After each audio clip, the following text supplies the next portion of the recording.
Yes, it is a very early edition of Friday Phil. The reason why is because today my nephew promoted from transitional kindergarten to kindergarten, so I probably might be watching him later, probably around the time I would normally stream. So I'm doing this now, which hindrance hurt, whatever. Maybe something will drop later and I won't be able to talk about it, but you know what? There's a lot to talk about as it is anyway, so I'm fine with it. I'm fine with getting this done and live now. Whoever shows up, shows up. If you can't, you can't. They'll probably catch it on the replay, I'm sure. But welcome to a very early edition of Friday Phil. I am your host. You all know who I am. Phil, go ahead and do me that favor. Hit that fucking like and subscribe button. Do the thing. Greatly appreciated. Hit that notification bell so you get notified when I do go live, etc., etc. I don't mind my little fur babies in the background. They're just doing their thing. It is Friday. It is June 6th. The Nintendo Switch 2 has been out for a full 24 hours. I was doing some live streams for that yesterday. It's been a lot of fun. Although my stupid ass did a 3-hour live stream yesterday without any music to my Nintendo Switch. So, yeah, go me. But how's everyone's week doing? Happy Friday. Happy 6/6/25. Hope everyone's having a great Friday for show. I know I will be. Let's see, we got Dalton in the house. We got Braden in the house. My loyal listeners as they are. Hope you guys are having a great Friday. Hopefully, it's been treating you well. Hopefully the weekend will treat you well. I've had the last 2 days off, and of course I'll have tomorrow and Sunday off. Get into some nice playtime in with my Switch 2, so that'll be cool. But yeah, guys, there's some stuff. There's been some trailers that I haven't reacted to just because I've been playing my Nintendo Switch 2. Like, I really don't know what other way to say it. Like, it's right there. You can actually see it right underneath the Charizard. Here's the top of it right here. But here, let me go ahead and just undock it really quick. So I can show you guys how big this thing is.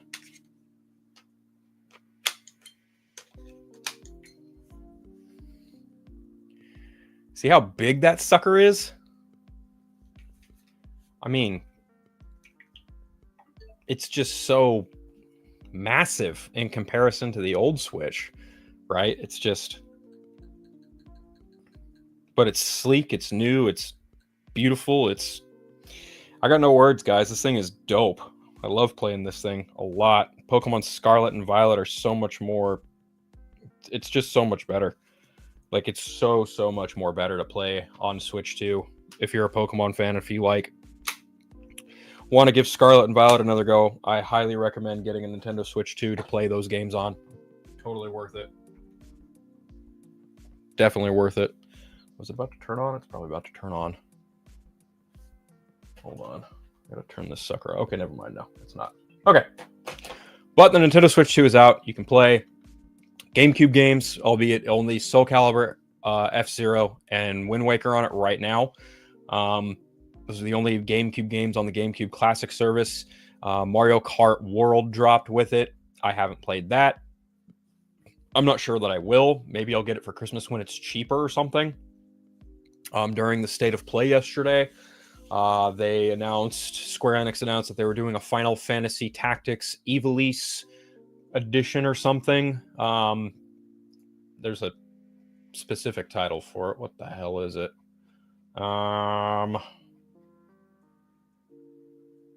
The Ivalice Chronicles. There we go. So that's Final Fantasy Tactics at Ivalice Chronicles, and it's basically a revamp of the Final Fantasy Tactics game that came out a long time ago on PlayStation, then was ported to PlayStation Portable as Final Fantasy Tactics War of the Lions. They have updated and upgraded the visuals on that game. It looks pretty stellar. I've actually never sat down and played that game all the way through, but I have played Final Fantasy Tactics Advance as well as A2 on DS. So I will be giving the original a shot. Maybe I'll stream it. Maybe I'll do a Let's Play of it. I'm not really sure. But I've also got my Pokemon Silver replay. I'm going to try and finish sooner rather than later. Braden says, breaking news. Mia Goth is going to play the villain of Star Wars Starfighter. Really? Is that right? Let's see. Oh wow. Yeah. Holy shit. Breaking news. That's very interesting. Very, very interesting, guys. Check it out. Check it out. Check it out. Check it out.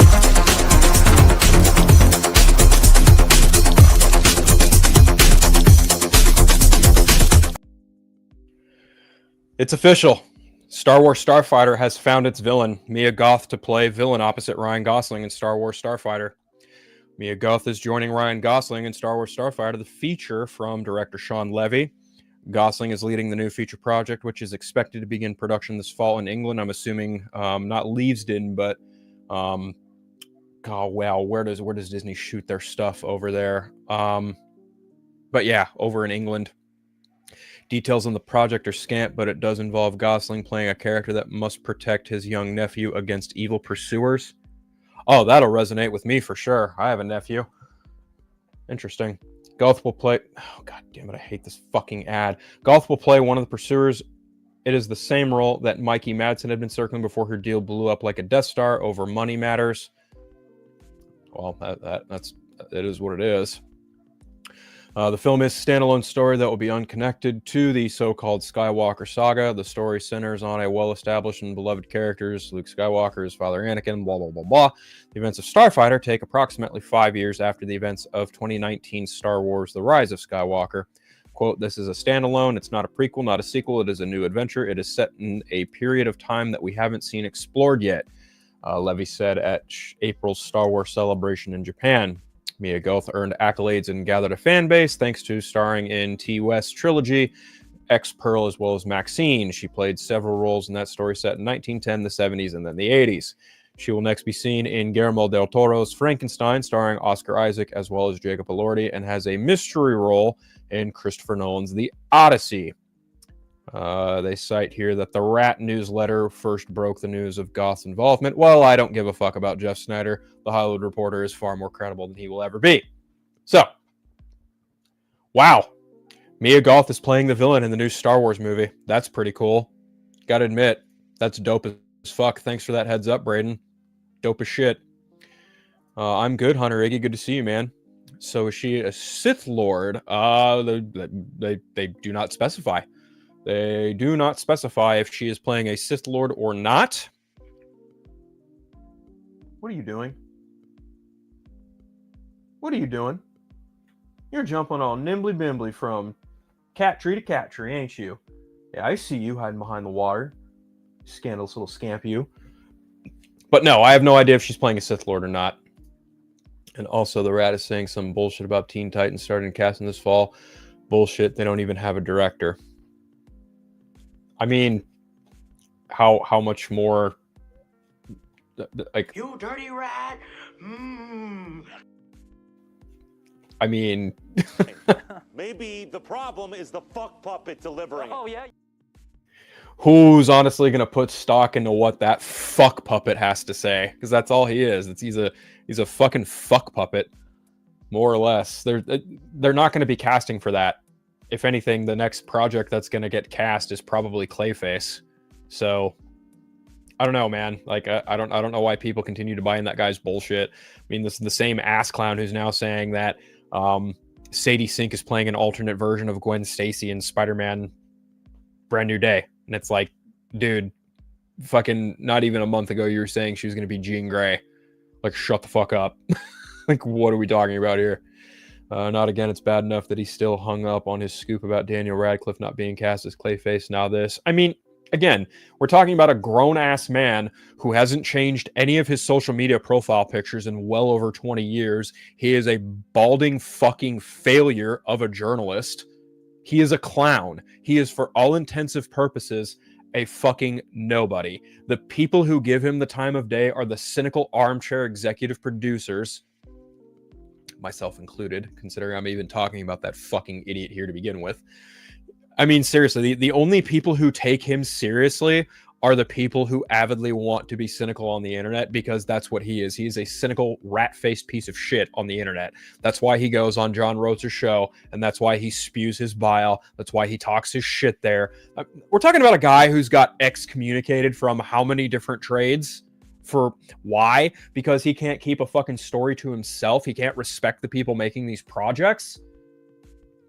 I mean, come on. Anyone willing to give Jeff Snyder the time of day or any form of respect, fucking more power to you, I suppose. But I'm not going to be that person. If I ever saw that guy, if I ever came face to face with Jeff Snyder, I'd be like, dude, you're a fucking punk. Fuck you. That's just me, though.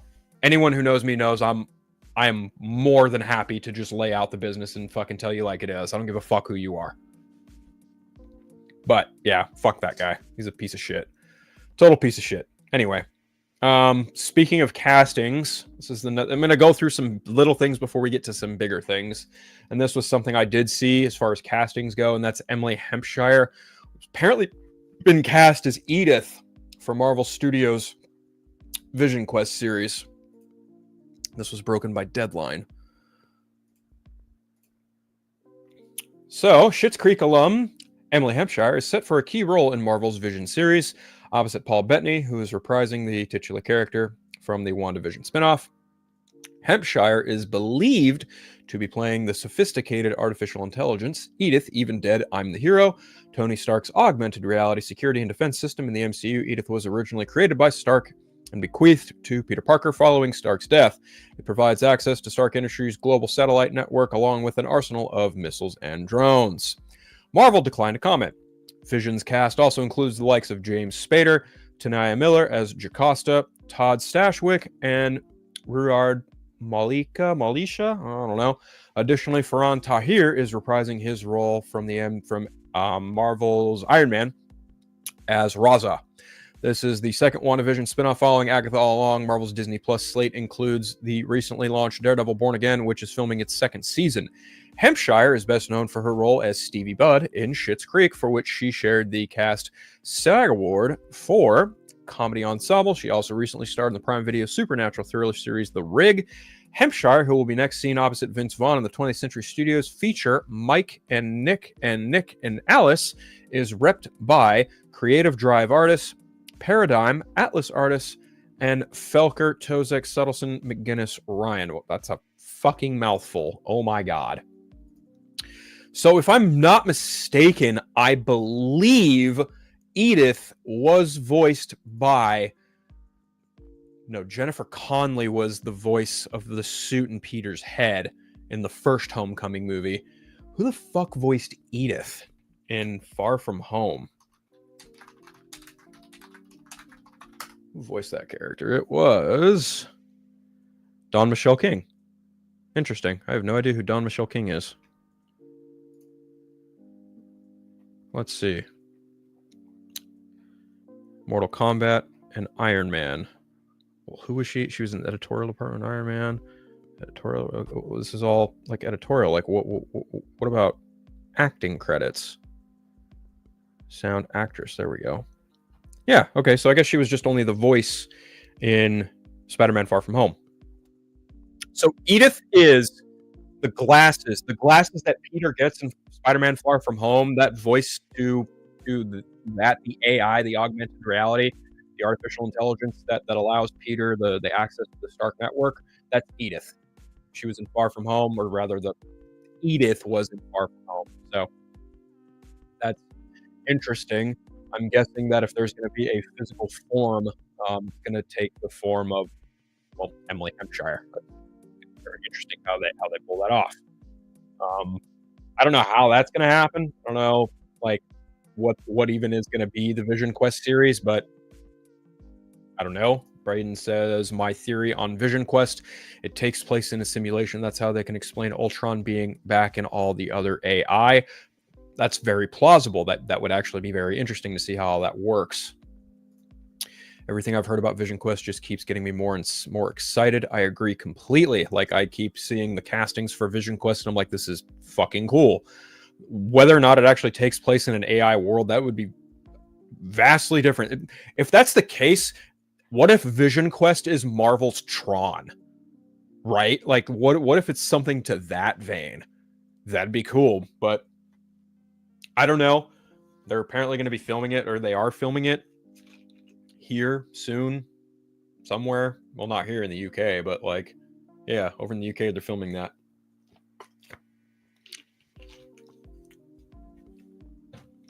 The actress who voices her is the same actress who's going to play the human form. Not true, Braden, because as I just looked up, it was Dawn Michelle King who provided the voice of Edith in Far From Home, and it doesn't look like she is an actress. It looks like she only just provided the voice there for that one time, and the role will now be assumed by Emily Hampshire. Oh my god, my cat is on one today. Are you going to calm down anytime soon? Yeah, just lay there and look cute.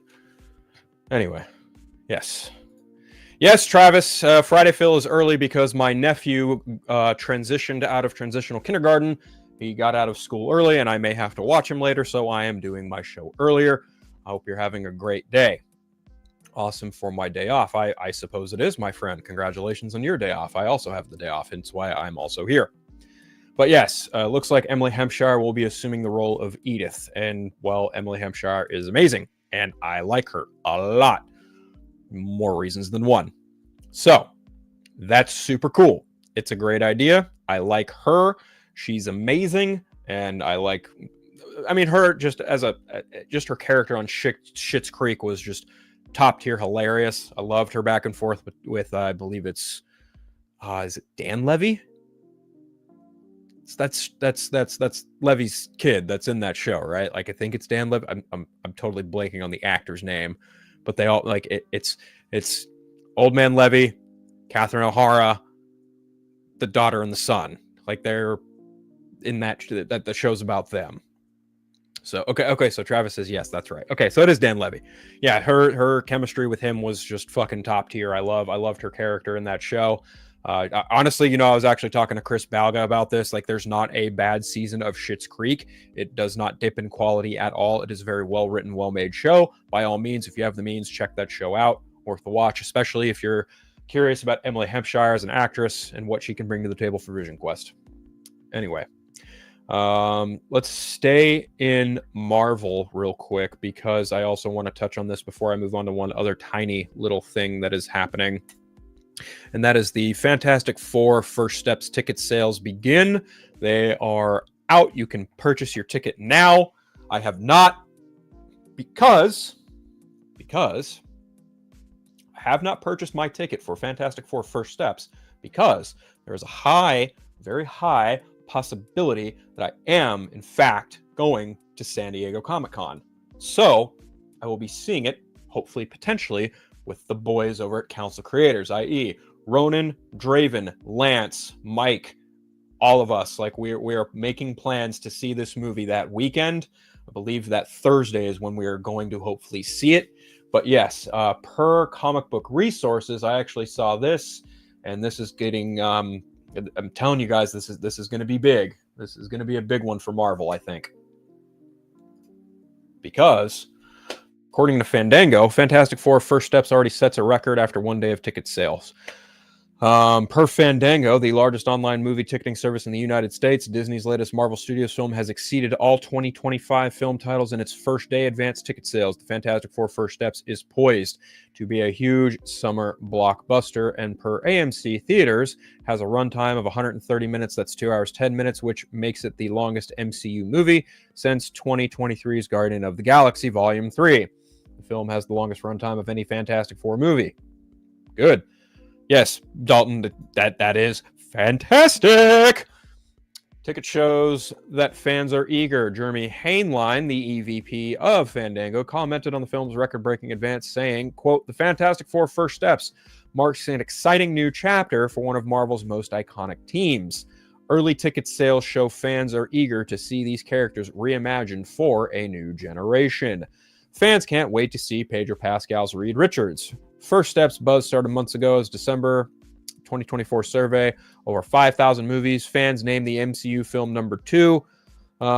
Most anticipated movie of the summer of 2025. Comic fans are also excited to see Pascal take on the role of Reed Richards. As a Fandango survey of more than 9,000 movie ticket buyers named The Last of Us star's upcoming role as the number 2 most anticipated new performance of 2025.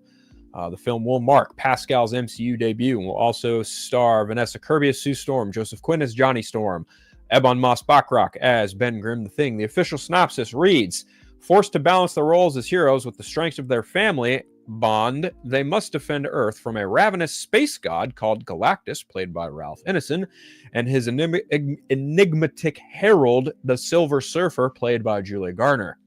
She is playing Shala Bal, for the record. She is also... Shala Bal is the wife of Norrin Radd. Anyway, Galactus' plan to devour the entire planet and everyone on it weren't bad enough. It suddenly gets very personal. The Fantastic Four will also reprise their role in Avengers Doomsday. Okay, we know this. Anyway, we know all of this. Okay, so let's take a look at the current box office. Let's go to Box Office Mojo because we're going to get into some... Let me pull it up here real quick. Type it out. Let's get into some box office banter. That's right, everybody. Okay, so coming out this week, we have limited release of Life of Chuck from one Mike Flanagan. We also have the From the World of John Wick Ballerina. But as the latest dailies pour in from this weekend, let's see. There is no weekend, no data available yet, but why isn't it showing me anything? Why is it not showing me any movies? Okay, so let's take a look at Lilo and Stitch, first and foremost, because this is one of the bigger winners. Currently sitting at worldwide run of... Where's my StreamYard tab? There we go. Here we go. Sharing screen. Okay, Lilo and Stitch is currently sitting at $632 million worldwide. Okay, so technically it's at 636.7 if you round up, because it's at 632,672,317 worldwide. And that's not including this upcoming weekend, because obviously this upcoming weekend hasn't come to pass yet. So that'll be interesting. That'll be very, very interesting to see how soon that one possibly cracks $1 billion.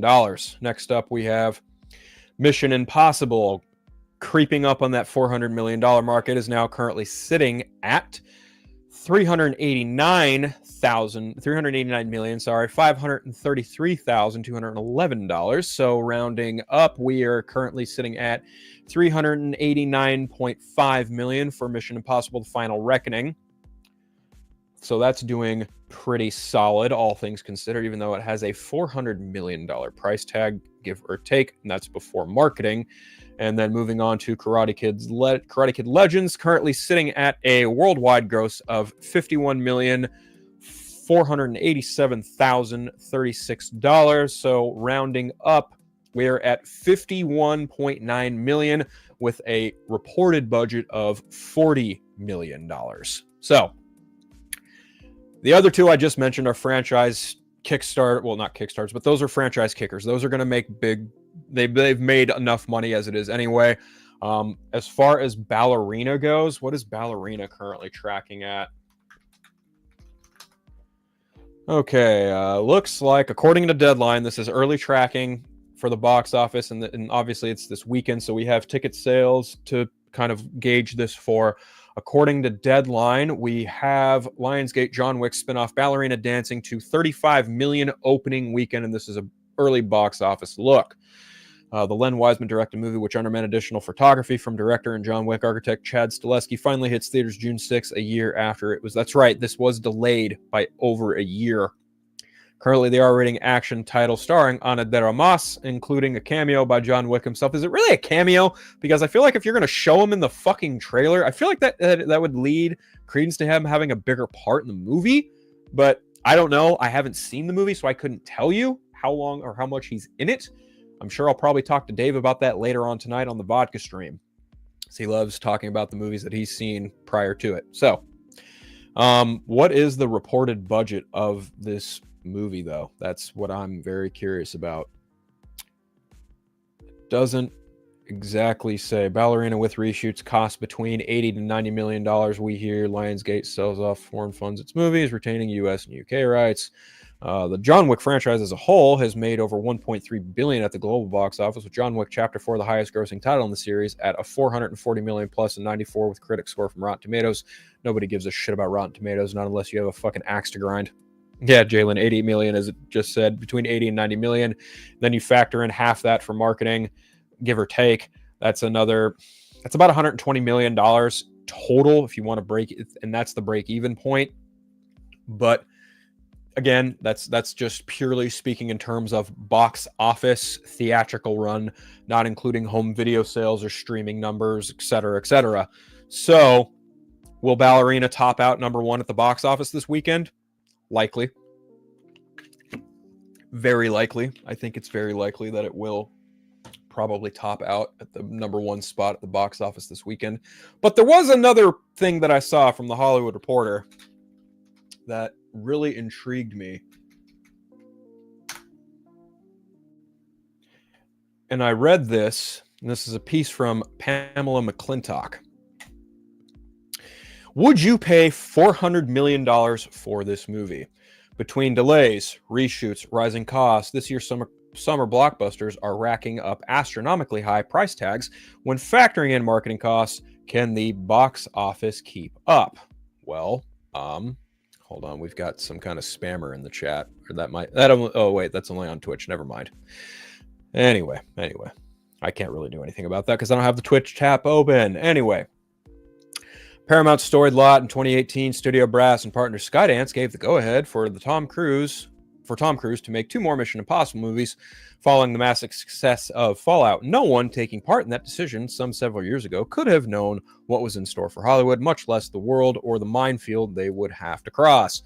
Between the COVID-19 delays, the strikes, reshoots, and rising costs due to inflation, the blockbusters hopefuls of the 2025 box office season, from Mission Impossible: The Final Reckoning, one of the most expensive movies ever made, to DC Studios' Warner Brothers' Superman and Universal Amblin's Jurassic World Rebirth, are saddled with price tags requiring sky-high box office returns. Rebirth, however, did rein in its budget substantially compared to the prior film. Interesting. Another title getting buzz for its budget is the Apple original film's highly anticipated F1, which Warner Brothers is releasing theatrically. One source says the budget is $300 million, a figure disputed by the filmmakers. If that figure is the total before tax rebates and production incentives, the net budget could indeed be substantially lower. If it isn't, ultimately they could spend, the ultimate spend could approach $400 million when including marketing costs. Sure, I guess. But this is also Apple, who funded the project to begin with. So $300 million, it's important to remember here, $300 million to Apple. Wow, other studios like Warner Brothers, Disney, Universal, Sony Pictures, they would look at a $300 million movie and be like, oh my fuck! Yeah, they'd be like, oh my fuck. Apple, on the other hand, much like Amazon, well, they can look at it and go, $300 million? Whatever. We'll make that back in iPhone sales. Apple doesn't give a shit, neither does Amazon. We're talking about the two whales here. So as far as F1 is concerned, no matter what it does at the box office, the minute it goes to Apple TV Plus, it'll be fine. But even then, if they lose money on this, Apple's just going to be like, fuck, whatever. Warner Brothers, on the other hand, they would have something to lose, maybe in marketing, but that's about it. They're not really losing too much on this. Since Apple funded the goddamn thing and Warner Brothers is distributing it, whatever they make at the box office, whatever they make at the box office. Whatever theaters make is whatever theaters make. But this is pertinent to F1. That is one film. It is a case-by-case basis, as we know, when it comes to box office. Now, moving on to Final Reckoning. According to this, the combined cost was a net $700 million before marketing. Now in theaters, Final Reckoning's budget is $400 million after subtracting tens of millions of dollars in tax incentives and rebates from the various countries included on the globe-trotting shooting schedule. As a way of comparison, Fallout's net budget was anywhere between $200 to $250 million. Quote, "These costs are not sustainable. Obviously, there were unique items that didn't help the budget, such as strikes and COVID. Cost will come down as the business normalizes." I doubt that. Says one Wall Street analyst, Eric Handler of Roth Capital. There is a reason studios shoot outside of LA, so they rely on incentives and rebates from states or countries overseas. But meanwhile, Donald Trump put a fucking 100% fucking tariff on films filming outside of the US because we want to make films great again, folks. Make American films great again. Big orange fucking moron he is. Anyway. Turning to the list of most expensive films, Final Reckoning would come in behind 2015 Star Wars The Force Awakens, $447 million, and 2018 Jurassic World's Fallen Kingdom, $432 million. And like The Final Reckoning, a slew of mega-budget tentpoles saw their budgets dramatically impacted by the pandemic and strikes, including 2022's Avatar: The Way of Water, which cost well north of $400 million, and 2022 Jurassic World's Dominion at roughly $432 million. Again, these are net budgets before marketing spending. Okay, listen. Avatar: Way of Water, I can understand that film costing $400 million because James Cameron is one of the most innovative computer-generate effects directors in the market, and he is constantly utilizing and experimenting with technology to make the most pristine picture look as realistic as possible. So I'm not justifying it. I'm not saying it's right. I'm not saying it's wrong. I'm just saying the reason that budget costs that much, well, look at the person making the movie, look at the experimental technology behind it. I may not be a fan of those movies, but I can look at that budget and I can look at what that movie is looking like on a big screen and being like, yeah, is it justified? I don't know. I don't know the yes or no answer to that. I will just say, was it worth it? Well, Avatar: Way of Water made well over $1 billion, if not closer to two. I don't remember what the budget was or what the box office haul was. I just know that I was wrong. I was 1,000% wrong. Never bet against James Cameron when it comes to box office, folks. Never bet against James Cameron. And I promise you, Avatar: Fire and Ash is probably going to do just as well as Way of Water. But we'll see. We haven't even seen a fucking frame of footage from that movie yet. Anyway. Moving on. Last year, documents filed by the Superman production team with the Ohio government seeking incentives listed the gross budget of the highly anticipated July film as $363.8 million. When that number was reported, director James Gunn, who runs DC Studios, lambasted the article. "How in the world do they think they know what our budget is?" he wrote on social media. In recent days, DC suggested the box office budget is a net of $225 million after incentives and tax breaks. Yet, one longtime financer says the $363 million figure isn't incorrect, and sources say DC and its parent could spend as much as $200 million on the global marketing campaign, compared with the usual $150 million for an all-audience summer tentpole. It wouldn't be a surprise, since Superman kicks off the Gunn era and needs to work at the box office either way. Between the production budget and the marketing, it's certain to land in the $400 million club. I mean, what I think, number one, the person who wrote this article, Pam McClintock, for the most part, has usually never steered anyone wrong. She has always provided facts without feelings. She is a very good reporter in that respect. So, is James Gunn lying about the budget for this movie? No, I don't think he is. I would say that when it comes to just the budget of making the movie itself, yeah, you could land somewhere in between $225 million to, maybe upwards of $250 million. The reported budget, as far as I know, is like $225 million. However, if this marketing campaign is north of $150 to $200 million, then yes, figuratively, that would then put a combined total of it to around $360 to $400 million, and your break-even point at that point being $400 million. You would have to then double, if not double and a half that, i.e., if this movie wants to be truly profitable and successful, that would put it somewhere in the $800, $900 million range to be successful, more or less. According to a veteran studio source, Superman, which opens July 11th in North America, is exploding on social media. The first full trailer raking in 250 million plus views, the most in Warner Brothers DC history. Based on such metrics, a domestic debt of 175 million or thereabouts is within the realm of possibility. It even has a shot at finishing with 1 billion plus globally.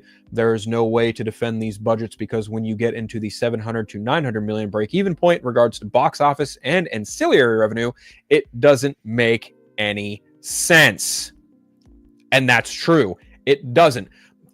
I can remember a time when you didn't have to make well over $700 to $800 million in order for your fucking movie to be successful. The problem is when, again, it's a case-by-case basis. When you're talking about a big budget film about a superhero, yes, you have to factor in merchandise sales. Yes, you have to factor in, word of mouth. You have to factor in, the quality of the movie in order for this fucking thing to be successful.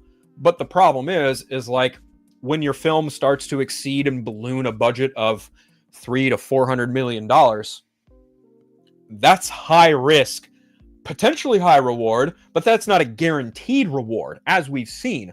Marvel Studios spent close to 300-something million on Ant-Man Quantumania. It barely made 476 million at the box office worldwide. And then you get to the Marvels. Oh, God.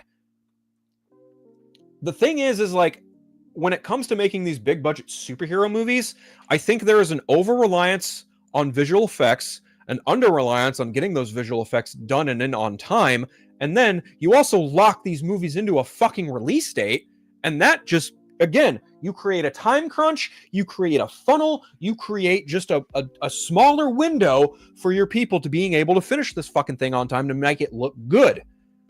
I mean, look at what happened with Justice League. They rush that film out just so a bunch of idiots up top can get their fucking Christmas bonus.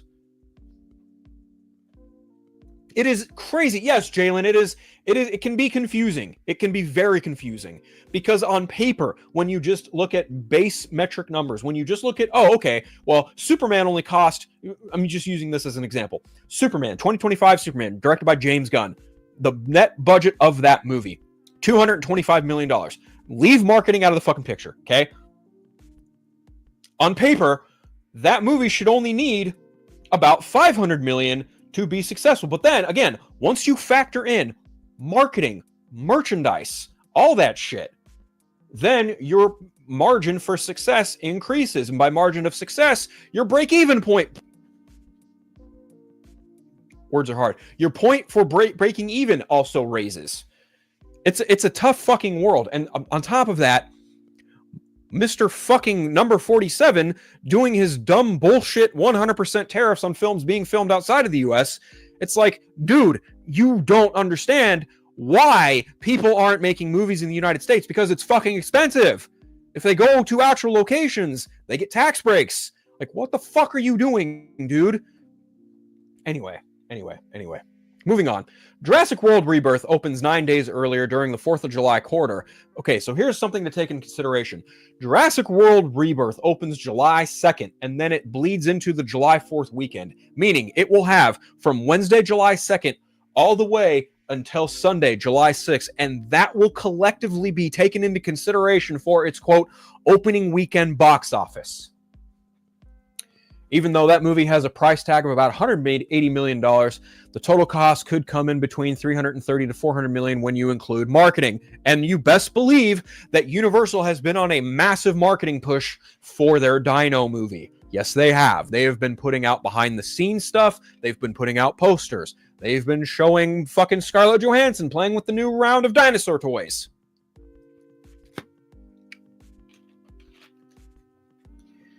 When it comes to July, Jurassic World is going to come out It's going to have a great weekend. Next week after that Superman comes out, that I guarantee you, Jurassic World Rebirth is going to see at the very minimum a 50% drop when Superman comes out. 1 week later after Superman, you have the Smurfs and you have I Know What You Did Last Summer. How will those impact Superman's box office? I don't think Smurfs is going to impact it at all. I Know What You Did Last Summer? Yeah, it may take a little bit. I think if Superman is a good enough movie, and by good enough I mean good word of mouth, good quality, then people will return on that second weekend to go see it. However, once Fantastic Four comes out, game off. Superman will continue to make money, but hopefully, here's the hope. If you are a fan of superheroes, if you're a fan of comic book characters, if you love Superman, if you love the Fantastic Four, it would be in your best vested interest to do a double feature of Superman and Fantastic Four that weekend of July 25th, and especially the Comic-Con. That might be a little bit of a boost because you have a bunch of nerds in San Diego constantly going to the theater to see not one, but hopefully both Superman and Fantastic Four. So, Jalen, no. I don't think pre-sales have started for Jurassic World Rebirth. I believe those go on sale next week. Same with Superman. And then Hosi XCI, if you were to guess how much money Superman makes, how much are you talking? Okay. I think, again, this is just my opinion. I don't know that those early trackings of 150 to 175 million are accurate. I think if Superman's going to be good, I think it will land in its opening weekend at the very least. The minimum, I think, is 120 million opening weekend. I think you can safely possibly guess that it could make 120 million on its opening weekend. I think that's plausible. 150 to 175 million, I'd be surprised. I would genuinely be surprised if it made that much worldwide, mind you. I'm talking worldwide. If it will probably clear that worldwide, but domestically speaking, I think that Superman is going to land somewhere in the 120 to maybe possibly on the high end of $140 million opening weekend. And that's me being generous. Because again, we don't know. There are people who are not going to see that movie for stupid reasons. There are people who are not going to see that movie because they're just not interested. And then there are going to be a lot of people who do see that movie. So it's kind of a tough call. But I do think, I 1000% believe that once Superman comes out, it is absolutely going to hinder Jurassic World Rebirth's box office. That much I am sure of. How much do you think Fantastic Four is going to make? I think Fantastic Four, well, they've had minimal reshoots. Matt Shackman is really great with a budget. Honestly, it really depends on what the reported budget comes out to being and if these first day ticket sales are any indicator. I think it can do. I think Superman and Fantastic Four have the potential domestically to do anywhere between 100 to $150 million domestically. Worldwide, that's a bit tougher. I think worldwide, look at their, is it really a fair comparison? Not really. Warner Brothers' biggest worldwide opening was Batman v Superman: Dawn of Justice, specifically DC, right? Like that had a $422 colossal $1 million opening weekend. But then you get to something like Superman. Or rather, here's another one. The Batman. What was the Batman's opening weekend, right? Oh, wait, I already have Box Office Mojo open. Hold on. So let's compare the Batman, right? Because that is essentially a reboot for Batman in the same way the Superman movie is serving as a reboot for Superman. So Batman's domestic opening weekend was, let's see, where is it? It's a Lifetime, bro. Where the hell's the domestic opening weekend? Performance. Original release. Domestic. Okay, so domestic weekend for its opening weekend.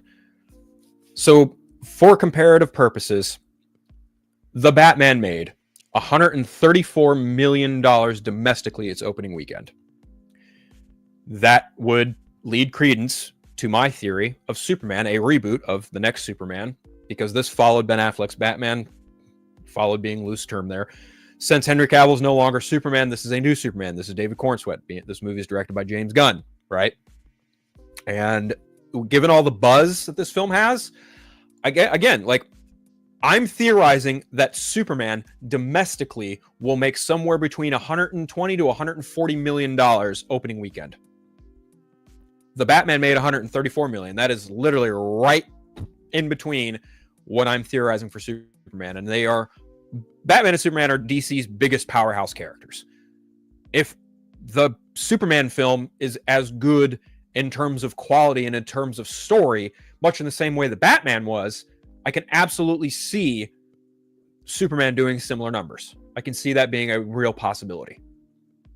So, what are you guys saying, right? Like, how much do you think Fantastic Four is going to make? I think it's going to make somewhere between $100 and $130 million domestically. Worldwide, probably somewhere between 2 to 3, maybe 400 million. I don't know. It just kind of depends on how good the movie is. I know this is crazy to say, but I would not be surprised if all 3 July movies make $1 billion again. I understand it's a fantasy dream, but you never know. If we were in pre-pandemic,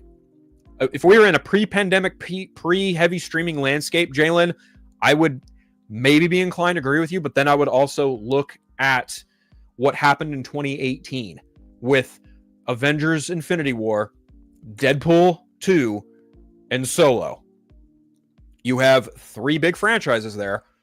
One of them fucking bombed, and arguably it was from the bigger franchise. Granted, Deadpool and Avengers are now more or less kind of the same franchise, but even still, treating them as separate franchises, Deadpool being its own thing, Avengers being their own thing, Star Wars, the Solo film being its own thing. The first 2, like, Avengers made out like a fucking bandit. That made over $2 billion. Deadpool, again, Deadpool 2 did around the same amount as the first movie, around 800 million, give or take, and some change. Star Wars, a Star Wars story fucking bombed. So I don't know. I really don't know. I've been saying this for a while. I think Jurassic World Rebirth is going to be the one that earns the least of the 3 in July. I think Superman and Fantastic Four are absolutely going to make more money, but I'm happy to be wrong. Kids love dinosaurs. Adults love the Jurassic World franchise because they can just go watch this movie and fucking turn their brain off. So I don't know. I also think that Jurassic World Rebirth is going to fall into a similar category that Transformers Last Night did. But the caveat is Transformers Last Night was done by the same guy who did the last 4 Transformers movies. So, of course, the quality just continued to dip. This, on the other hand, Jurassic World Rebirth, is being done by Gareth Edwards. And Gareth Edwards is a very accomplished filmmaker in his own right. So I do think Jurassic World Rebirth has the potential to be a better made movie and better quality of life than those other 3. However, I do think that people are looking at the Jurassic World franchise and being like, really? Another one? I don't know. They might just wait for it to hit streaming or digital at the very least to watch it. We shall see. Superman opens in China, Japan, and other markets on July 11th. Superman could possibly open to 200 or even 3 million plus worldwide. That's the key word right there, Jalen. Worldwide. Not domestic, worldwide. The worldwide gross for Superman could very well exceed $200 to $300 million. Which, excuse me, I could see that mirroring the 78 movie's overall haul, which I think ended up being over $300 million. Something like that. Aside from the movies, the box office tracking is going to be really fascinating to watch in July. You are 1000% correct. It is going to be very interesting to see how the numbers shake out come July. But speaking of franchises and speaking of just crazy shit happening, this is the last little thing I'm going to talk about before I move into some bigger shit, and I'll go back to Star Wars here in a minute, but this is something I do want to touch on because I think it's very interesting. So, Blumhouse is in fact in talks to buy Saw from Twisted Pictures.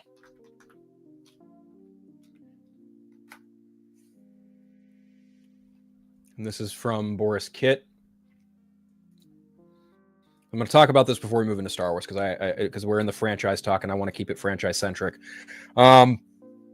So as the headline says, Blumhouse is in talks to buy the Saw franchise from Twisted Pictures. If the deal makes, James Wan, who directed the first movie and launched the horror franchise with Lee Whannell, would get an ownership stake in the creation. That's great. Like any horror movie villain, you can't keep a dead deal dead. The on again, off again talks of Blumhouse acquiring part of the long running horror franchise of Saw are back on. This time may actually be far enough to close. Blumhouse is in the middle of a deal to take over the ownership stake of the Saw franchise from Twisted Pictures. The banner run by Oren Kulis and Mark Berg. Twisted Co owns the rights with Lionsgate, which distributed the films since the release of the first film in 2004. If the deal makes, it would bring the franchise back into the partial hands of James Wan, the filmmaker who directed the movie and created the franchise with co-writer Lee Whannell. Blumhouse, run by Jason Blum, merged with Wan's production banner Atomic Monsters in early January 24. That's right, they did. The talks between Blumhouse and Twisted Pictures began last year, but broke down earlier this year. A sale price was one of the biggest sticking points. Made for only $1.2 million, Saw became one of the most profitable horror movies of all time. Opened to an $18.2 million domestic and earned $104 million worldwide. That's literally 10 times its budget. That is fucking astronomical, and studios would kill to have some success like that today. Home entertainment was equally massive. This was in the DVD era, and a franchise that encompassed 10 movies as well as merchandising video games as more followed. The last Saw movie was 2023 Saw X. An 11th movie was in the works, but stalled out, probably because of this deal. It is unclear what the plans for any new movies would entail. More movies, a series, but the deal is the latest in a growing number that new creatives or filmmakers own, partially or entirely, their creations. Kulis and Berg reportedly financed most of Saw's budget after the first seeing Wan and Whannell's short film. Wan, off the success of Saw, went on to create and co-create the Insidious horror franchise as well as the Conjuring horror universe. So, what happens if Blumhouse acquires Saw? Well, we saw what Blumhouse did with Halloween. We've seen them work wonders with a bunch of other horror franchises. James Wan's Atomic Monsters is part of Blumhouse. James Wan is effectively the next Wes Craven. I think this would be an excellent thing to happen. I think Saw should go back to the hands of James Wan. I would love to see what James Wan would do in the 2020s and into the 2030s with Saw. Would he reinvent the franchise? Would he be given the opportunity to do with Saw what James Cameron could possibly have done had he been retained the rights to Terminator? That's a very curious thing to think about. What does James Wan do with a franchise he hasn't had his hands in nearly 20 years? Very interesting thing to think about. Speaking of franchises and other things, Dalton Bell says, I'm actually excited to see where this goes. I love Saw and enjoyed a lot of the Blumhouse films, so I'm optimistic. And honestly, Saw X wasn't that bad. Like, I actually quite enjoyed that prequel story in between 1 and 2. That was actually very interesting. Jalen says he's not a big fan of the Saw franchise. You know, I can see why people say the box office tracking is becoming a sport debate. It is a sport debate. It's nonsensical is what it is. People treat it like sports. They treat, movie franchises like sports teams, and it's fucking stupid. But yes, I'm excited to see where it goes as well, Dalton. It'd be very interesting to see what James Wan does with this franchise back in his hands. I'd be very curious to see what happens and comes from that. Speaking of franchises and in someone's hands, all right, let's talk about the big shit before we sign off, okay? So if you saw the thumbnail, you saw that I had Star Wars there. We talked about Star Wars earlier. We talked about how Mia Goth is now apparently going to be the villain of Star Wars Starfighter. That's dope. Who is not coming back to Star Wars? Well, that is one Mark Hamill, who is officially retired from the role of Luke Skywalker. That is wild. Mark Hamill has retired from Luke Skywalker. I never thought I would see the day. But hey, more power to him. So this is from an exclusive from comicbook.com. And it says here, I'm going to jump to the questions. Comicbook.com promotes his new movie, Life of Chuck. Hamill was asked if he would return as Luke Force ghost in the new Jedi Order, though the actor is forever grateful he played such a meaningful role in the Star Wars franchise. He believes it is time for Lucasfilm to move past the legacy characters and focus entirely on the new younger generation. Quote, I am so grateful. Actually, you know what? I'm gonna readjust that to my Joker voice here really quick. I'm so grateful to George Lucas for letting me play a part back in the day. The humble days when George Lucas called Star Wars the most expensive low-budget movie ever made, Hamill said. We never expected to become a permanent franchise and part of pop culture like that, but my deal is I had my time. I'm very appreciative of that, but I really think they should focus on the future and all new characters. Hamill then made a joke about another reason why he wouldn't return to Star Wars. And by the way, when I disappeared in The Last Jedi, I left my robes behind, and there's no way I'm gonna reappear as a naked Force ghost. Well, there it is. There it is. After starring in the original films, Hamill reprised Luke in all 3 installments of the sequel trilogy. His biggest role in the movies came in The Last Jedi, where a jaded, more cynical Luke teaches Rey in the ways of the Force. Hamill did make an appearance as a fully clothed Luke Force ghost in The Rise of Skywalker, coming to Rey at a time of need and encouraging her to fight against Emperor Palpatine. So, well, hey,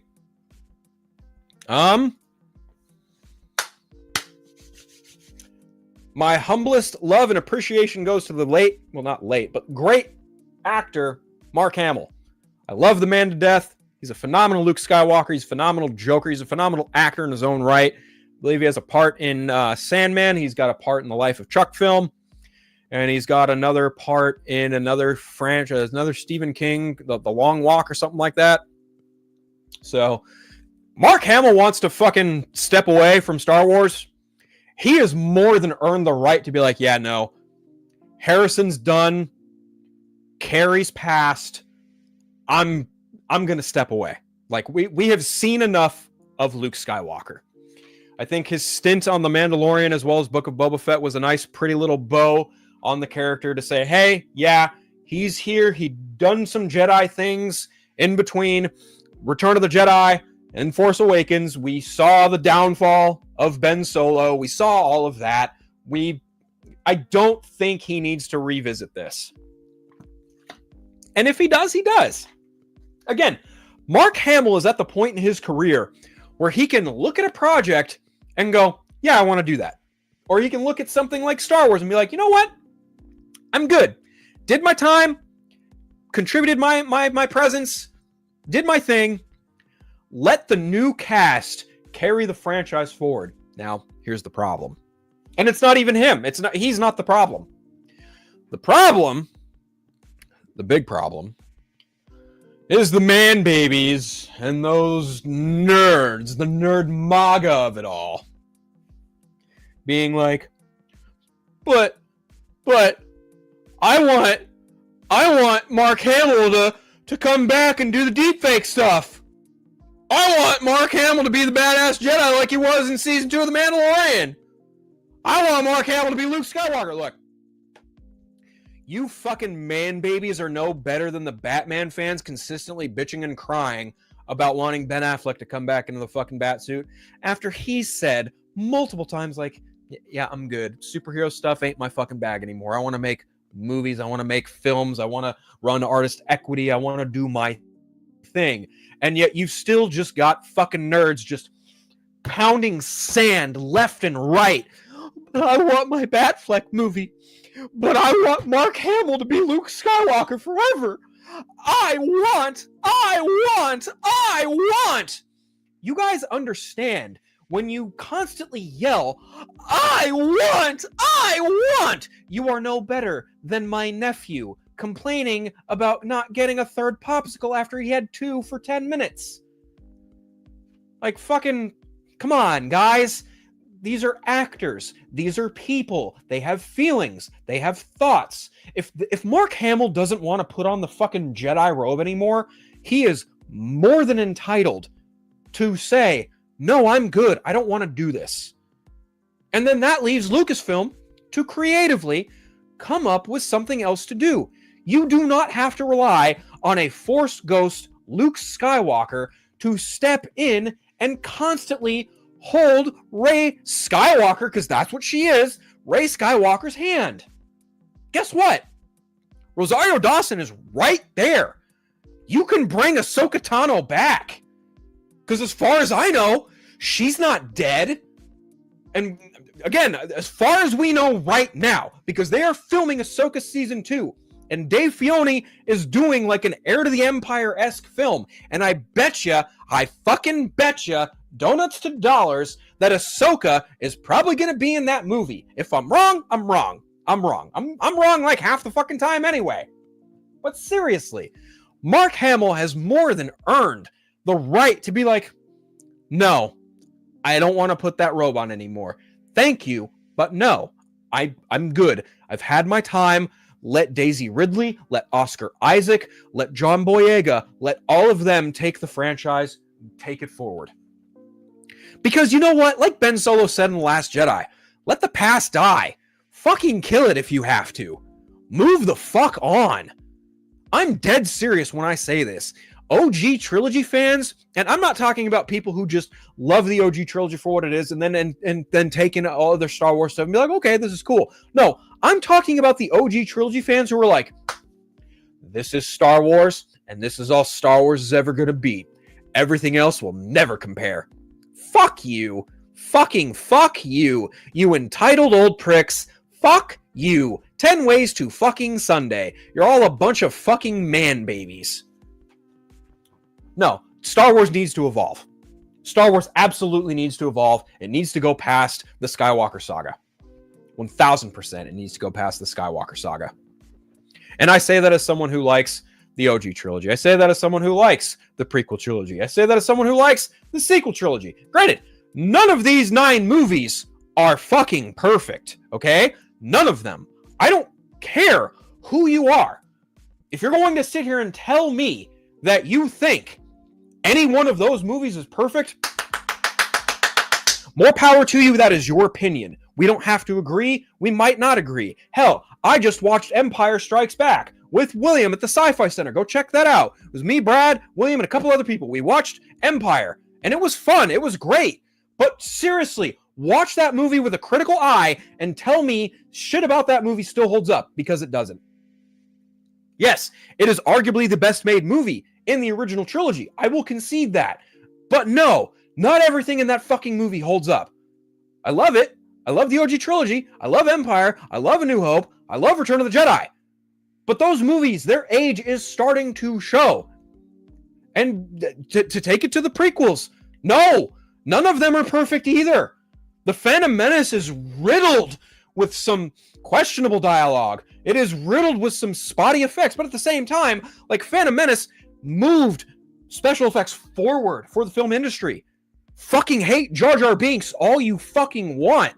But without that character, you don't get fucking Gollum. You don't get fucking Caesar. You don't get the motion capture CGI characters you get today because of Jar Jar Binks. Dude, like, fucking hate the prequels all you fucking want. I don't care. I love those movies for different reasons, and I have my likes and dislikes of each one. And then, oh, God forbid, here we go. Philip's going on a fucking sequel trilogy rant now. Guess what, guys? I love The Force Awakens. I love The Rise of Skywalker. I like The Last Jedi. Not one of those movies are fucking perfect. Want to know why? Because, yeah, The Force Awakens, more or less, is kind of like a dark mirror of A New Hope. The Last Jedi tries very hard to be like The Empire Strikes Back, and it's just not.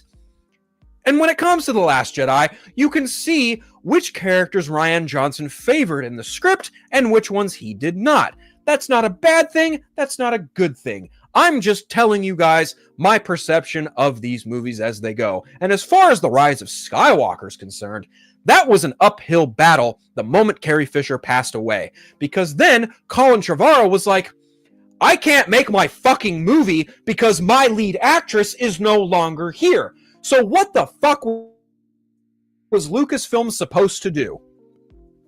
Please, I'm all ears. I'm all ears. What the fuck was Lucasfilm supposed to do with that movie? Please, somebody tell me. Because you couldn't have Carrie Fisher in it, so you had to change your course and direction and the entire movie at that fucking point. But I digress. As I said, not one of those original movies, not one of the prequels, not one of the sequels, none of them are perfect films. There is no such thing as a perfect film. Perfect is an entirely subjective point of view. So, point is, if Mark Hamill doesn't want to fucking come back and put on the fucking robe and wield a lightsaber, he's well within his right to tell Kathleen Kennedy, you know what, Kathy, thank you, but I'm good. Speaking of Kathleen Kennedy, I am so sick and fucking tired of this fucking discourse surrounding the head of a studio. Oh my God, just fuck. Fire Kathleen Kennedy. Shut the fuck up. Seriously, shut the fuck up. Listen, I don't really care for Andor all that much. I bowed out after season 1. But Tony Gilroy, the creator of Andor, verbatim, I'm going to paraphrase him, but saying something to the effect of, yeah, you don't get Andor without Kathleen Kennedy going every step of the way like we're making this show. So all you people who bitch and moan about Kathleen Kennedy, but you love Andor and you love Rogue One so fucking much, well, guess what? Guess who you have to thank? Kathleen Kennedy. Because without Kathleen Kennedy, there is no more Star Wars. There is no Rebels. There is no Bad Batch. There is no Force Awakens. There is no Rogue One. There is no Andor. There's no Ahsoka. There's none of this shit without Kathleen Kennedy. None of it. Listen, when I see people online just clacking away at their fucking keyboards, just bitching up a storm, oh, God damn it, Kathleen Kennedy, you're fucking with my lore, you're fucking ruining Star Wars, oh, wah, pounding sand, wah. I'm like, what are you, 8? No, you're 40? Oh, fuck me, man-child alert. I can't, dude. I can't fathom people just constantly being like, fucking Kathleen Kennedy's ruining Star Wars. Oh, really? Because 20 years ago, I bet you were saying George Lucas ruined Star Wars. The guy who created the motherfucking franchise suddenly ruined Star Wars with the prequel movies. Oh my God. Listen, I used to fucking have it out with a guy on the 4Nerds because he is literally incapable of comprehending how movies work, how studio politics work, all in favor of the sequel trilogy doesn't fucking exist. Just shut the fuck up. Just shut the fuck up. Shut the entire fuck up. Do you own the franchise? No. So do you dictate what canon is? No. Guess what, motherfucker? The Acolyte is canon. Guess what, motherfucker? Rise of Skywalker is canon. Guess what, motherfucker? The expanded universe? Not canon. But if that's your canon, that's your fucking canon. Fucking more power to you. What the fuck ever. But I looked into this. Why did this discourse come about, right? Why did the Kathleen Kennedy needs to be fired parade start going on in full swing again? Well, here we have it, folks. Here we go again. Here we fucking go. This is an article from The Hollywood Reporter. And it is pertinent to Inside Hollywood's Succession Wars. And there's a bit here, right here. Meanwhile, some top jobs remain up for grabs at Disney, of course, but also at subsidiary Lucasfilm, where accomplished yet controversial, she's not controversial, you just think she's controversial, CEO Kathleen Kennedy is expected to end her reign shortly after Iger ends his. And then there's the ongoing Trump-imperiled merger between Paramount and Skydance, which, when consummated, will see 71-year-old Sherry Redstone pass the torch of to 42-year-old David Ellison. The leadership team is set if they only had a company to run. And then later on down in the article, there's a bit here where it talks about Lucasfilm in a little bit more elaborate fucking detail. Wow, words are hard. Okay, so Lucasfilm seems to be... Lucasfilm seems to be following the path and replacing Kathleen Kennedy, despite speculation about outside candidates, including former 20th Century head Emma Watts. Insiders say the company seems most likely to promote from within. The current thinking is a scenario where Chief Creative Officer Dave Filoni, production head Carrie Beck, both Lucasfilm vets, take co-head roles. Even as an arm of Disney, Lucasfilm remains in many ways a family business, and as George Lucas' protege, Filoni long had been considered a golden boy, but the knock against him is that he might be too steeped in Star Wars lore and risk steering a show into too dense mythology that loses a broader audience. Quote, "He's not the Andor guy, he's the Ahsoka guy," says one Disney insider. Well, that feels like a fucking backhanded, ignorant compliment. Beck, who joined the company in 2012, knows the ins and outs, but neither she nor Filoni has much film experience, which could be mitigated by Kennedy's continued presence as producer on certain Star Wars projects, ensuring quality control in the short term. So, okay, is this actually going to happen? Is Kathleen Kennedy going to step down and hand the reins of Lucasfilm over to someone else? I don't know, but that's sure a lot different than her being fired. That's for goddamn sure. Prince, is this a woke channel that shills for the pedoverse and James Gunn? Superman looks like trash. I mean, if that's your opinion, my guy, I don't know where the whole pedoverse nonsense comes from, but if you think Superman looks like trash, that's your opinion. I'm not necessarily inclined to agree or disagree with it. But going back to the whole Kathleen Kennedy of it all, Kathleen Kennedy will exit that role when her time comes, when she chooses to. There, of all the times over the last, almost decade, I've seen people say, Kathleen Kennedy needs to be fired. Kathleen Kennedy needs to be fired. Well, guess what? If she was going to get fired, probably would have happened by now. So it's probably not going to happen. So all these people who are just fucking, fire Kathleen Kennedy. She's ruining Star Wars. Shut the fuck up. Just shut the entire fuck up. You people don't have a fucking clue how studio politics work, and it fucking shows. The only way Kathleen Kennedy would have ever gotten ousted from Lucasfilm if she did something superbly egregious, and I just don't see that at all. Kathleen Kennedy has spent decades at Lucasfilm and ILM. So there's no fucking way that she just gets out and out fucking ousted and fired. Like, dude, I just have the hardest time, like, even just thinking that this is a possible reality of Kathleen Kennedy actually getting fired from Lucasfilm. Like, the people who tout that are absolutely fucking delusional. Straight up. They are straight up fucking delusional. If you 1000% believe that when Kathleen Kennedy exits her role, she's getting fired, well, I got something for you, but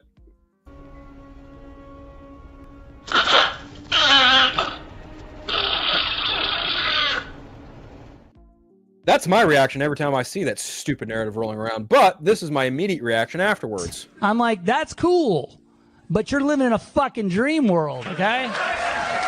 So, if you firmly believe that she's getting fired, you live in a fucking dream world. Straight up. If you 1000% believe that at some point in the near future Kathleen Kennedy is going to get fired, you live in a fucking dream world. Straight up. Okay? Putting that to rest. Putting that to rest once and for all. Okay, so I saw some other people come in. I saw Darren come in, a recast of Deepfake AI, obviously pertaining to Luke Skywalker. I get you. I would actually prefer a recast. We got Rhea in the chat. Hope you're doing great, Rhea. Hope you got your Switch too. Taladia's in here. How's it going, man? Good to see you as well. And I agree. Like, that's how you want to introduce yourself on my channel, by just fucking spewing bullshit about James Gunn and Superman. Fucking good for you, man. But whatever. We don't fucking do that here. Not about that life. But since Superman was brought up, well, guess what, guys? Superman is 100% complete. That's right. That's right. The film is 100% finished now. God, I gotta close all these fucking tabs. Oh my God. Holy shnikes. Okay. So, Where is it? I'm just going to pull up threads again.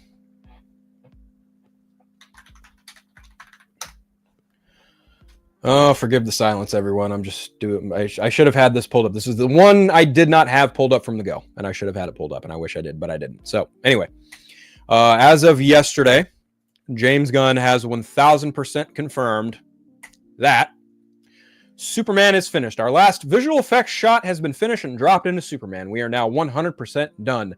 Thanks to all my collaborators, it has been a joy, and for the rest of you, I can't wait for you to see this movie on July 11th. Now, obviously, there's David Cornsweet. There is Michaela Hoover playing Cat Grant. There is Skylar Gassando playing Jimmy Olsen. There is James Gunn, the director and writer of the film. There is Rachel Brosnahan playing, of course, Lois Lane. And that is, I forget the actor's name, but I believe he's playing a character last name McDonald. And then, of course, there's Beck Bennett, who is playing Lombard. And my God, that mustache looks fucking terrible. Holy shit. Anyway, yeah, Superman is 100% complete. Visual effects, done. James Gunn finished the movie a month beforehand. Done. Did he come in under budget like he normally does? I don't know. He has not confirmed or denied that. So, Superman's done. Locked. Finished. Picture complete. Speaking of which, how long is it? That runtime is confirmed, of course, by the director himself. That, of course, is, yes, inclusive of credits, post-credits, the runtime is 2 hours, 9 minutes. Superman and Fantastic Four have the damn near same exact runtime. You can literally spend 4 hours and 20 minutes of your day watching Superman and Fantastic Four or Fantastic Four Superman, vice versa, whichever way you want to. How interesting is that? Well, that's probably also another 20 minutes each if you factor in, early trailers and all that crap marketing. Well, theater trailers and theater ads and all that garbage. And probably Nicole Kidman too. So, let's see. He did, in fact, confirm. He says it right there, post-credit scene. What does that post-credit scene include? I'm going to go on a whim and say Supergirl. That's my guess. Right, Jalen, exactly. Like the post-credit scene is either Supergirl. I've heard Brainiac. We shall see. Speaking of Superman, there have been some very interesting rumors regarding Superman and regarding the runtime. Here's a fun one.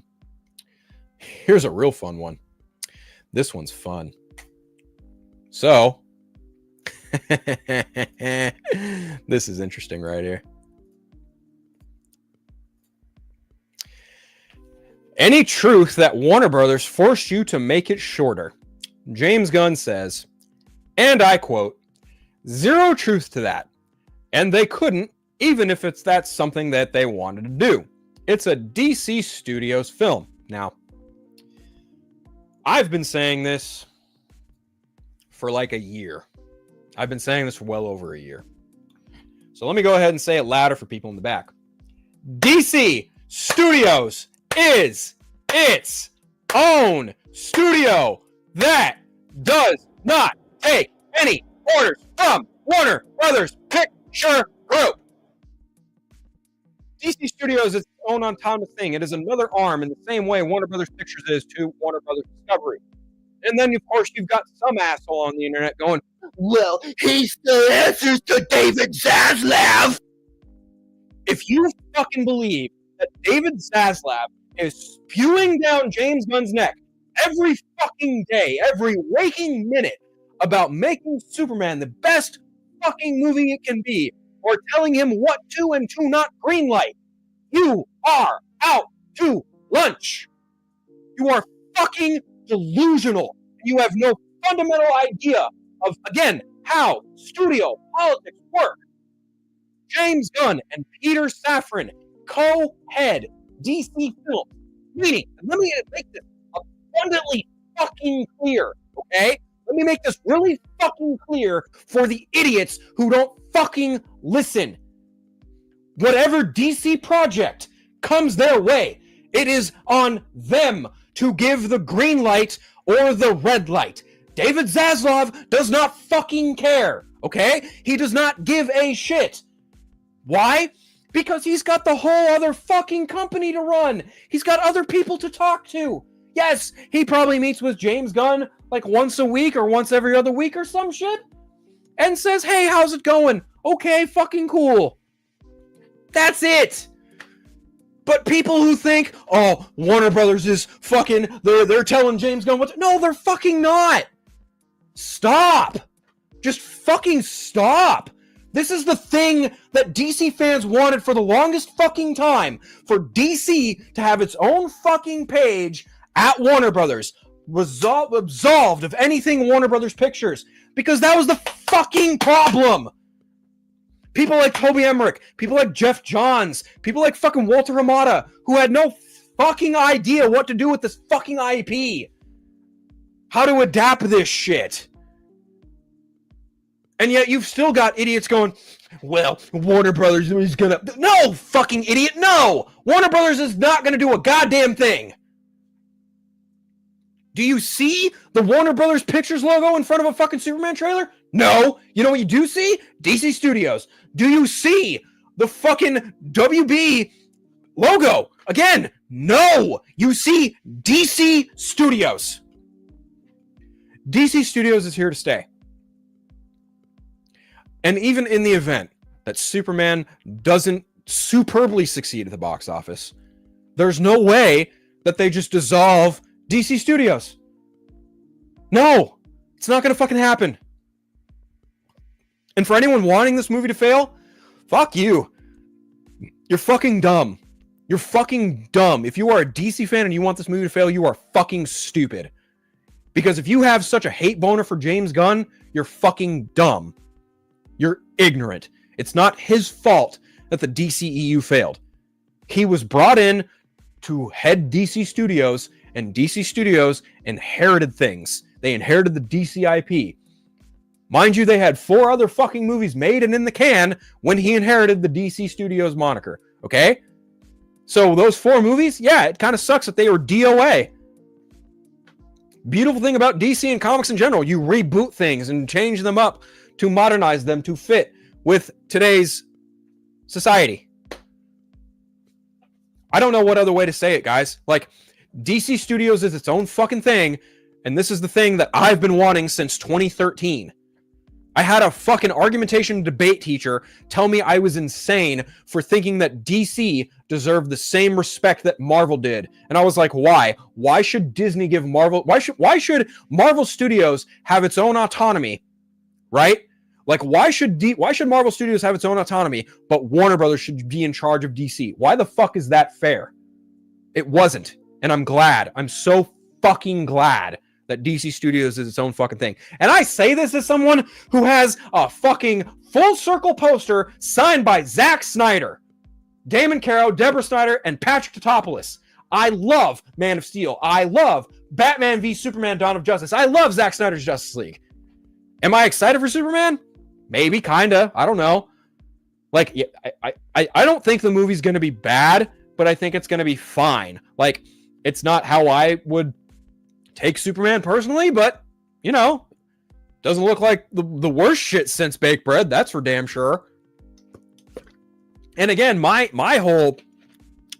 hesitation stems more from the creative influence than it does the fucking movie itself. The movie itself can look pristine, be great story, etc. There could still be things in James Gunn's toolbox that he does in all of his other movies that he does in this movie, and I'm like, yeah, I don't like that. And there are things in the trailer where I was like, yeah, I don't really like that.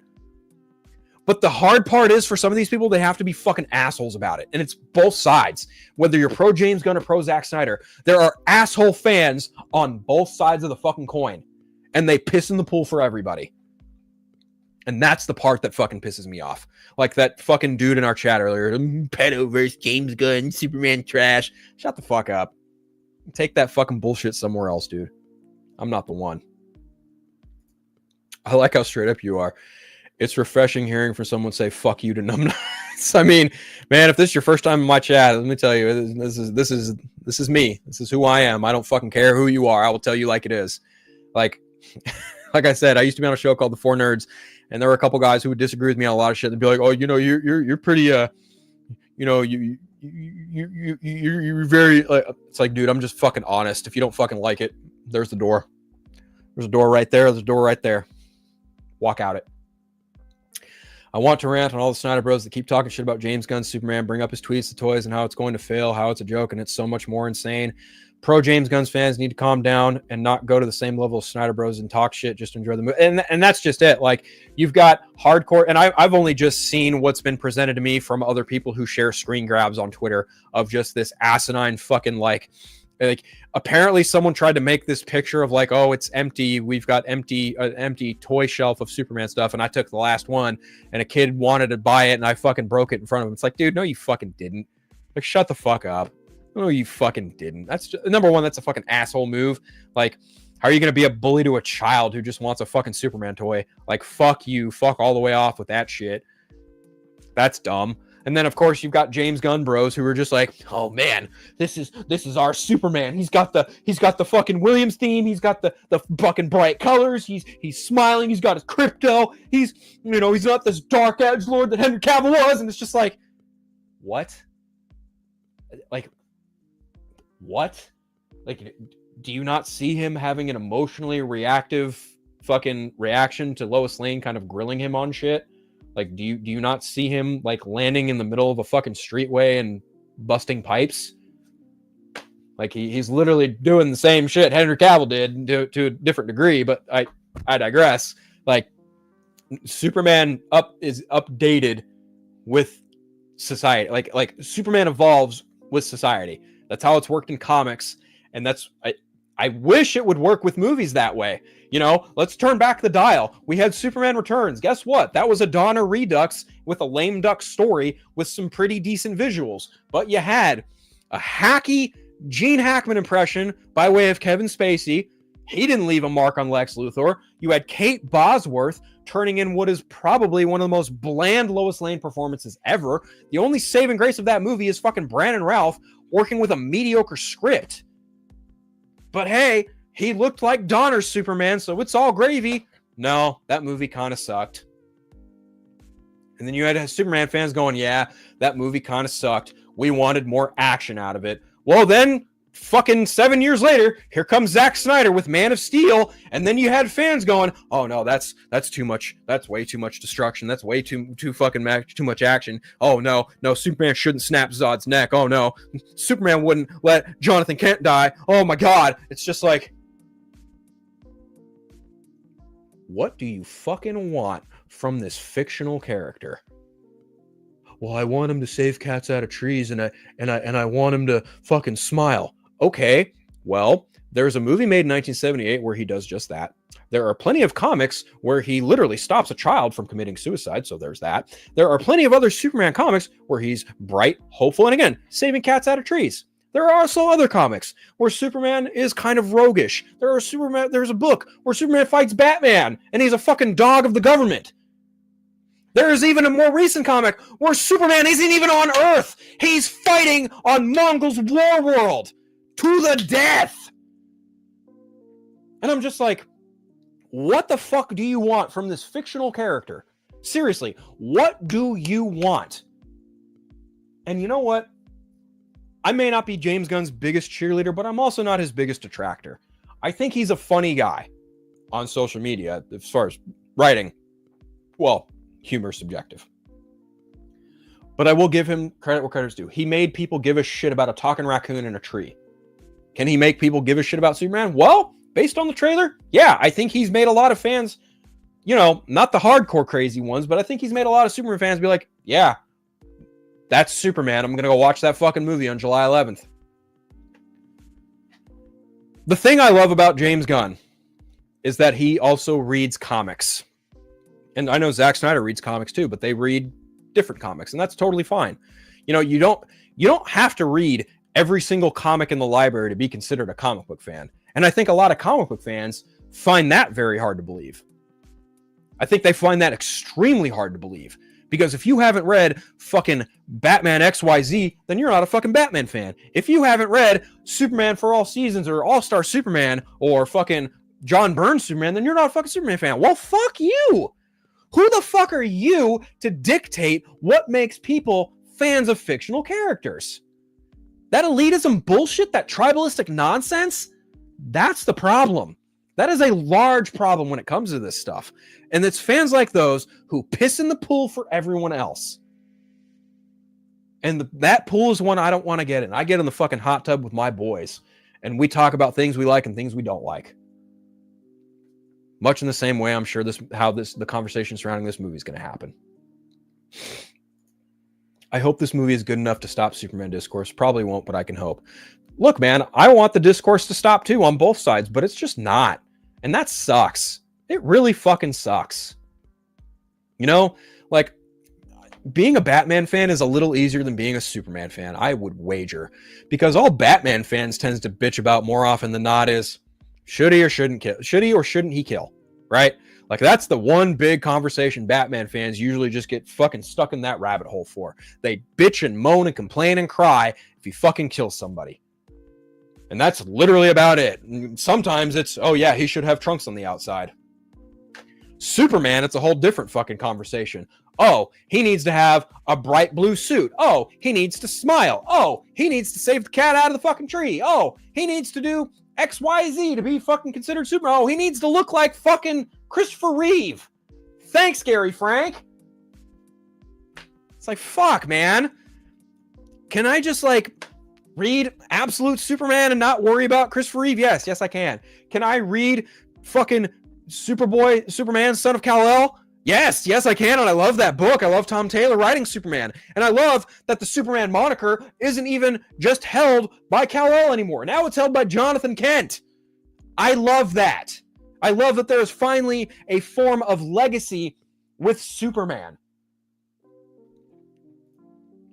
I'm telling you right now, if this movie succeeds on all levels, then the discourse will get a hell of a lot worse. I agree.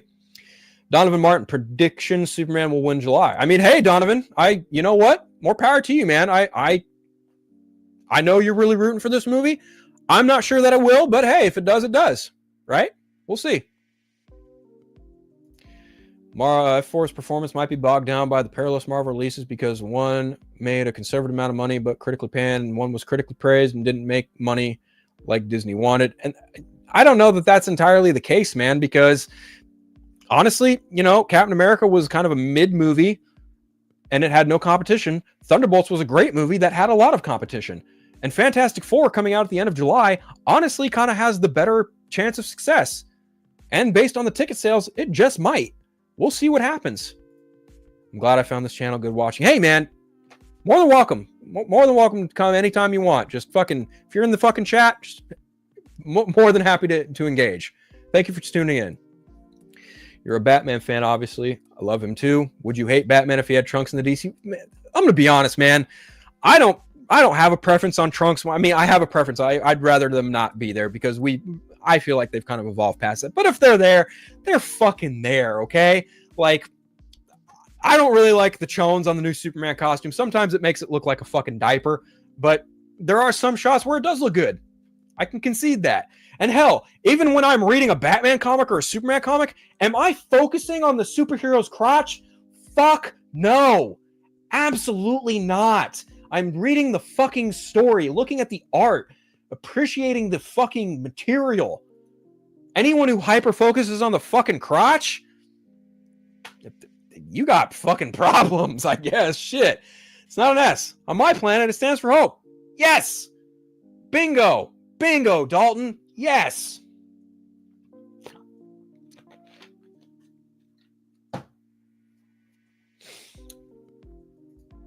Also, to add on to my Marvel point, Marvel really isn't the invincible position it once was, and they have been kind of humbled. Plus, the overall public perception of Marvel isn't what it was, so there's that. I mean, dude, go back to Phase 1. None of those movies outside of Avengers made $1 billion. Not all the movies in Phase 2 even made $1 billion outside of, I believe, Avengers Age of Ultron. Like, Winter Soldier didn't make $1 billion. Thor, Iron Man, okay, Iron Man 3 did. Iron Man 3 for sure made $1 billion, but you could chalk that up to Robert Downey Jr. Thor Dark World did not make $1 billion. Winter Soldier did not make $1 billion. Guardians of the Galaxy didn't make $1 billion. Ant-Man didn't make $1 billion. Captain America Civil War made $1 billion because it was basically kind of Avengers 2.5. Black Panther made $1 billion deservedly because it came out in Black History Month and was a fucking love letter to the African American culture, and it was the first big time black superhero. We needed that. Comic book fans needed that. Winter Soldier did not make $1 billion, Antonio. It did not. It made just under 800 million, I think. Let me check Box Office Mojo real quick. I'll check that out really, really quick. So I know it didn't make $1 billion.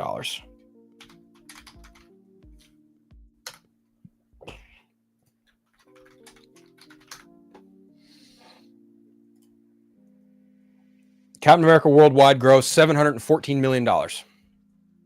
Yeah. I distinctly remember that one making money, made good money, but it didn't make $1 billion. Thor Ragnarok also did not make $1 billion. Doctor Strange did not make $1 billion. Spider-Man Homecoming didn't make $1 billion. None of these. Also, just to preface, and I'm not saying Donovan is saying this, but the ceiling of success being set at $1 billion for comic books and superhero films is so inflated by comic book fans, it's not even fucking funny. It's not even funny. Jalen, I can pull it up right now. Winter Soldier did not make $1 billion.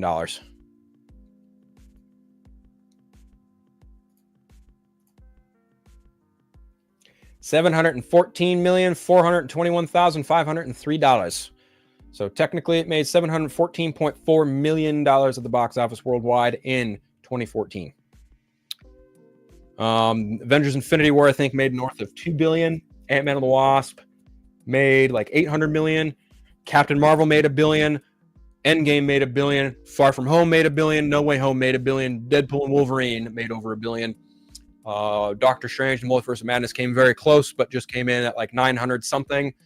But has Marvel been humbled? Yeah, they have been humbled. I'll concede that for sure. But I don't think that they're this, they're starting to flounder and fail like a lot of people are like trying to hammer home that they are. No, I think the Fantastic Four film getting the good numbers that it is, at least on day one of ticket sales, that's a pretty solid indicator that it will probably be more successful than either Thunderbolts or Captain America Brave New World, just as far as Marvel films are concerned. But I digress. We'll see what happens come July. Like I said, like I spoke about earlier during my box office banter rant, July is going to be arguably the most interesting month for film releases and summer blockbusters. See that DC is doing an Instagram Daily Planet account. They're promoting Superman 4. No, I didn't, but thank you for reminding me, because there was these things that I wanted to bring up, and that of course is the posters for Superman. So we've got that one right there of the big man himself, Mr. David Cornsweat, playing the title character.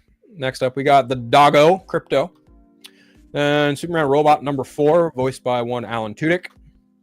There's, of course, Nathan Fillion playing douchebag Guy Gardner. We got one Eddie Gathegi as Mr. Terrific, and he looks fucking terrific, pun intended. And then, of course, Isabella Merced, who's having a hot year herself, playing, of course, Hot Girl. Love that. Even though it may look a little goofy, but, it is what it is. Next up, we've got the Daily Planet staff. And, of course, we've got Rachel Brosnahan looking exquisite as Lois Lane. My goodness. Anyway, we've got David Cornsweat again, this time in his Clark Kent outfit. Apparently, due to the something in Metropolis book, apparently he wears a Superman suit underneath his suit. So I'm like, damn, if it gets really hot in Metropolis, he must be sweating bullets. And he is Kryptonian, so probably not. We got Skylar Gisondo there holding the camera in his Jimmy Olsen garb. We've got Michaela Hoover there as Cat Grant. Michaela Hoover also just recently announced as the voice of Tony Chopper in One Piece Season 2. I'm looking forward to that as well. Of course, we got Mr. Wendell Pierce as our Perry White. I can't fucking wait to see him as Perry White. Man, I love Lawrence Fishburne. I love Wendell Pierce. If you guys are fans of Hackers, there's a fucking deep cut movie for you. Wendell Pierce plays one bad motherfucker in Hackers, and I love Wendell Pierce, guys. Wendell Pierce is the man, and when he was cast as Perry White, I said, all right, that's some damn good casting right there. Fucking love Wendell Pierce, man. He's going to knock it out as Perry White. Then, of course, we got Beck Bennett as Steve Lombard. I got to be honest, guys. That mustache looks fuck awful. Oh, my God. Holy shit. This... Like I just look at this and I just laugh. I'm just like, wow, that looks fucking terrible. Holy shit. I don't know if that's by design or not, but goddamn, that hit. As far as I recall, Lombard is a bumbling idiot in the comics. He's kind of a chauvinist too, so maybe there's a little bit of that going on, but he's just got this confused look on his face. I'm sorry, guys. I just can't. I can't take that fucking mustache seriously. Maybe that's by design. I don't know, but I think that looks just fuck awful. Holy shit. Oh my God. Holy fucking damn. My God. All right. Where's the other one? There's a third round here too. All right, here we go. There is, of course, Nicholas Hoult as our Lex Luthor, looking menacing as ever. And then, of course, there's Sarah Sampaio as Eve Tessmacher doing the whole fucking selfie thing again. Okay, moving on. There is Maria Gabriela de Ferreira as the engineer. Now, this character is very, very interesting because I saw her cut down those robots in the Superman trailer, and I was like, yes, more of that, please. Like, the way she looks visually, I'm like, all right, you might be cooking here or something, Jimmy Guns. I'll tell you that. We got fucking Metamorpho, guys. Meta-fucking-morpho. Holy fucking shit, Metamorpho. Wow. Does Anthony Kerrigan look like he's completely disappeared into this role? Holy shit. This looks so fucking good. Matter of fact, hold on. I'm going to go get a copy of my Batman and the Outsiders because I want to show you guys just how fucking accurate this shit looks.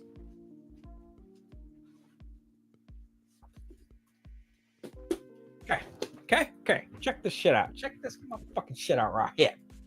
Look at that. Fucking Batman and the Outsiders. Let's find a fucking great Metamorpho panel, right?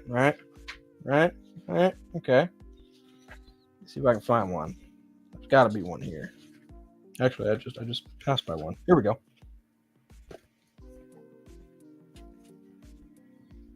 See that? Look at that. So good.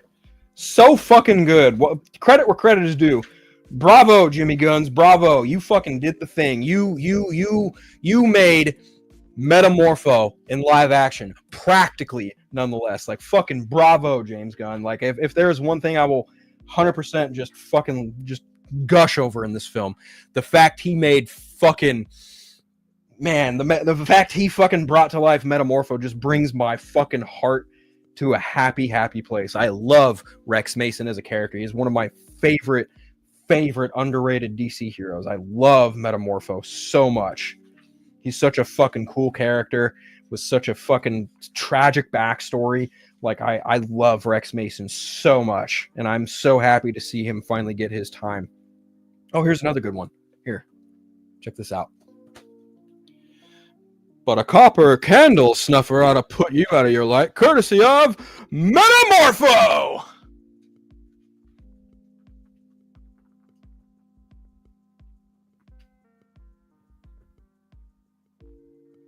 God, I love it so much.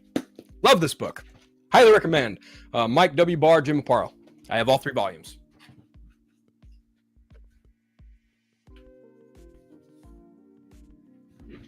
But yeah, I love Metamorpho. I love Anthony Kerrigan. I think Anthony Kerrigan's a very great actor. He's a legacy DC casting too, because he was the Mist in The Flash. He was also Victor Zsasz in Gotham, and he was also in the HBO show Barry. And I just, man, Ho Hank. I love Anthony Kerrigan. He's perfect for this fucking role, man. I love it. Really, really love it. Love it. All right, next up we got. Oh, my man, Frank Grillo, Rick Flag Sr. Oh, man. Oh my God. I can't wait to watch him open up a can of whoop ass on Christopher Smith's Peacemaker.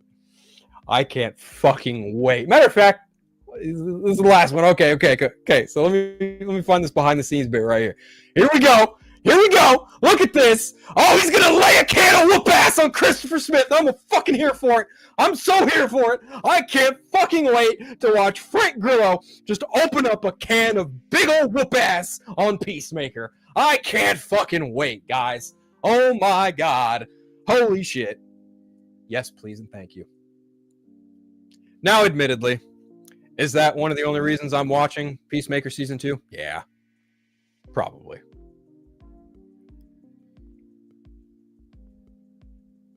Okay, who the fuck was that? Flying through the fucking helicopter. That's going to be something interesting. I don't care that they're called the 11th Street Kids. I don't give a shit. Don't really care. That's an alien. Matter of fact, hold on. Let's. Oh, I can't pause it. Damn. So there's that alien right there. A lot of people are like, "Oh, that's a white Martian." I'm like, "Well, it doesn't look white." So I don't know how you came to that fucking conclusion, but all right, whatever. I want an agent. I need a bigger trailer. Oh, hi. I didn't see you there. God damn it, Stevie Gee. Holy shit. Oh, look, guys. It's blue white dragon. I don't fucking know what the fuck they're going to call him, but hey, whatever. I think it's really cool that this comes out a month after Superman. So it's like if you want to see some continuative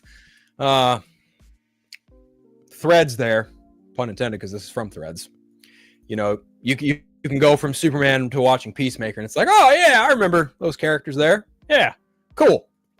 Anyway.